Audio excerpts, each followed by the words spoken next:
আরবি 12 মাসের মধ্যে শেষ মাসটার নাম হলো জিলহজ। 12 মাসের মধ্যে প্রথম মাসের নাম হলো মুহররম। শেষ মাসটা সমাপ্ত করছেন জিলহজের 10 তারিখে। আমরা পশুর গলা থেকে রক্ত বের করে আল্লাহকে রাজি করতে চেয়েছি। আবার 12 মাসের যে প্রথম মাসটা নবীর পরিবার ইমামে আহলে বায়েত, ইমামে আলী মুকাম, ইমামে হুসাইনের গলা থেকে তাজা রক্ত বের করার মাধ্যমে উম্মতের নাজাতের উসিলা করেছে। তাহলে কুরবানির সম্পর্ক হলো ব্যক্তির সাথে, আর ইমামে আলী মুকামের রক্ত মুবারকের সম্পর্ক হলো গোটা পৃথিবীর উম্মতের নাজাতের সঙ্গে। ও আল্লাহ, এটাও তুমি রক্ত, ওটাও রক্ত, দুই রক্তের পার্থক্য কি? সুবহানাল্লাহ বলবেন না? তাহলে কুরবানি করেছি, লা ইয়ানালুল্লাহু লুহুমুহা ওয়ালা দিমাউহা ওয়ালাকিন ইয়ানালুহুত তাকওয়া মিনকুম। কুরবানির পশুর গোশত আল্লাহর কাছে পৌঁছে নাই, কুরবানির পশুর রক্ত আল্লাহর কাছে পৌঁছে নাই। পৌঁছেছে কি? ওয়ালাকিন ইয়ানালুহুত তাকওয়া মিনকুম, মানুষের অন্তরে তাকওয়া পৌঁছেছে। সুবহানাল্লাহ। ফ্যানটা একটু এদিকে ঘুরে দিন তো এর আওয়াজটা ধরবে না, হালকা হালকা।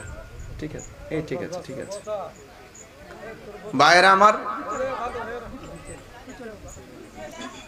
আর 12 মাসের মধ্যে প্রথম মাসের নাম মুহররম। মুহররমের 10 তারিখটা নবী পরিবারের শরীর মোবারক থেকে রক্ত বের করে শুরু করেছেন। এইটা শেষেরটাও রক্ত, এইটাও রক্ত। দুই রক্তের পার্থক্য হলো প্রথম রক্তের সাথে সম্পর্ক, কোরবানির সাথে সম্পর্ক, যে দিবে তার সম্পর্ক। আর নবীর পরিবারের রক্তের সাথে সম্পর্ক শুধু আমি আর আপনি না, গোটা পৃথিবীর উম্মতের নাজাতের সম্পর্ক। তো এই দুইটা মাস, একটা মাস চলতেছে আর একটা মাস আসতেছে। ভাইরা আমার, এই মুহররমের মাসটি অত্যন্ত গুরুত্বপূর্ণ। এই মাস এমন একটি মাস যে মাসের তাৎপর্য অনেক, তাৎপর্য অনেক। ইসলাম জিন্দা হোতা হ্যায় হর কারবালা কে বাদ। গাছের গোড়ায় পানি ঢাললে গাছ যেমন সতেজ হয়,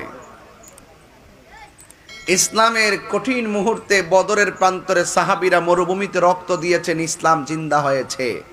উহুদের ময়দানে সাহাবায়ে কেরাম তাজা রক্ত দিয়েছেন, ইসলাম জিন্দা হয়েছে। তায়েফের জমিনে রক্ত দিয়েছে, ইসলাম জিন্দা হয়েছে। হুনাইনের যুদ্ধে রক্ত দিয়েছে, ইসলাম জিন্দা হয়েছে। কারবালার ময়দানে ইমামে আলী মুকাম রক্ত দিয়েছেন, ইসলাম জিন্দা হয়েছে। এখনো যদি ইসলামকে নিয়ে কেউ ষড়যন্ত্র করে, প্রয়োজনে তাজা রক্ত রাজপথে ঢেলে দেওয়ার মাধ্যমে ইসলাম জিন্দা হবে।